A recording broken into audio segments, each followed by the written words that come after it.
Një aeroplan i aviokompanisë American Airlines u kthye në aeroportin e Las Vegasit të mërkurë në mëngjes, pasi nga njëri prej motorëve të tij dolën flak dhe tym në ajër, thanë zyrtarët. Aeroplani u ul në mënyrë të sigurt dhe nuk u raportuan të lënduar.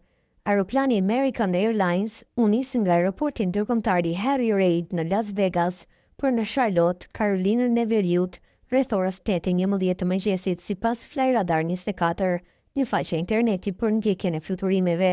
Një zëdhënës i aeroportit tha se tymi vinte nga motori i tij i majt pas ngritjes. Videot e postuara në mediat sociale tregojnë tyng dhe flak që dilin nga motori ndërsa ishte në fluturim. Aeroplani më pas u kthye në aeroport rreth orës 8:20 të mëngjesit, tha Administrata Federale e Aviacionit në një deklaratë. American Airlines tha se një inspektim nga një ekip mirëmbajtjeje nuk gjeti prova se motori ishte përfshirë nga flakët. Aeroplani u afrua drejt portos me fushinë e vet dhe pasagerët zbritën normalisht. Ne vlerësojmë profesionalizmin e ekipazhit ton dhe falenderojmë ekipin ton që po punon për t'i çuar klientët tanë në destinacionet e tyre sa më shpejt dhe të mundur, u tha nga linja ajrore në një deklaratë.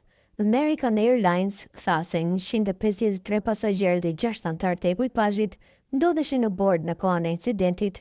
Aeroplani, një Airbus A321, po nxirrej nga shërbimi për të vlerësuar. Autoritetet do të hetojnë incidentin, tha më tej agjencia.